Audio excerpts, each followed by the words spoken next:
In today's video, tuturuan ko po kayo ngayon kung paano kayo makakapag-download ng music sa YouTube. Yo, what's up guys? Welcome back. Kung bago pa lang sa channel, what's up? Ako pala si Haris.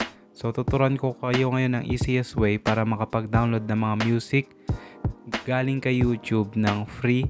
And kung gusto mo siyang gamitin sa iyong content creation, pang background music, kung nagbablog ka po pwede mong gamitin para sa itong video na to.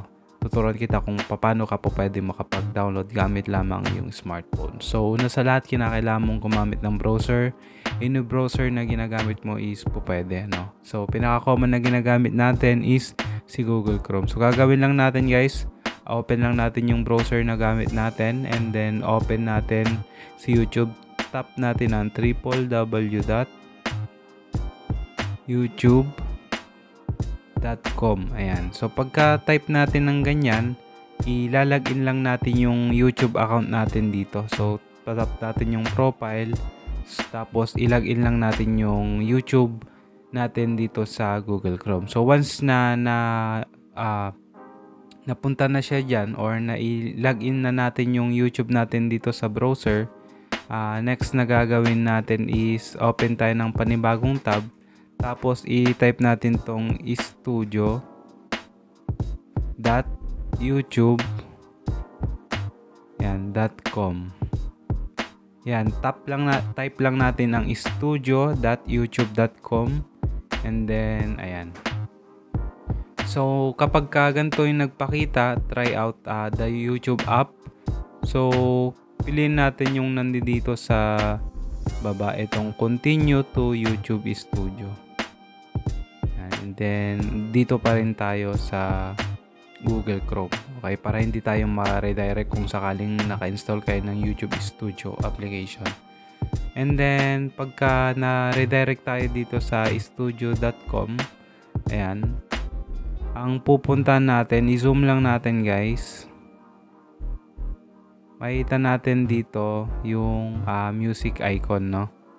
So, ang gagawin natin dito is saglit. So, pag nakita natin tong YouTube or yung music icon, yan, makita nyo naman. Zoom out ko lang. Yan, pagka-zoom in natin dito sa may gilid niya, makita natin ang music icon. Yan. So, tap lang natin yan. And then, yan yung audio library ng YouTube mismo, YouTube Studio. So dito, nandito na yung iba't ibang music na pwede nating i-download. May iba't ibang genre, hip-hop, R&B, at napakarami pang iba. So, napakaraming music ang pwede mong ma-download dito. So, kung gusto mo silang gamitin for content creation, so pwede at hindi ka makaka-copyright. Although may mga channel din naman na nag-share ng mga music na no copyright, mas maganda dito ka na lang mag-rekta kay YouTube Studio sa audio library. So, kung gusto mo siyang gamitin for content creation or kung pang good vibes music mo lang, napakaraming mga music dito na pwedeng pagpilian. And make sure na i-check out mo din tong kanyang license type para makita mo kung saan mo siya po pwedeng gamitin. Pero halos karamihan naman ng mga music dito sa studio, sa audio library ng YouTube, pagka tinap natin yung kanyang license type, halos karamihan is po pwede mo siyang gamitin sa mga monetized na video mo at no attribution required. So halos karamihan naman. Pero check out nyo pa rin para sa ganun hindi kayo magkaroon ng mga problema sa copyright kung sakaling may naibang YouTube license dito sa YouTube audio library ng YouTube. Pero ako wala pa akong na-encounter na ganung klaseng license type dito sa YouTube Studio o sa audio library. So, paano makapag-download ng music dito? So, mamaya tuturo ko. Papakita ko muna sa inyo kung paano i-filter para makapili kayo ng genre or music type na gusto nyo ma-download. So, makikita nyo tong filter icon dito. Itatap nyo lang yan guys. Ayan. And then dito po pwede kayong makapagpili ng track title, genre, mood, artist name, duration, yung haba ng music. So, pili lang kayo dyan. So, for example, piliin natin ang genre. So, dito po pwede tayong pumili ng alternative punk, ambient, cinematic, hip-hop, rap, holiday. So, example, piliin natin tong hip-hop. Tap lang natin. Tapos, tap natin yung apply and then ma-apply na siya. Ma-filter out na yung mga hip-hop na mga genre music. So, pwede natin siyang i-play. Tap lang natin yung play icon dyan.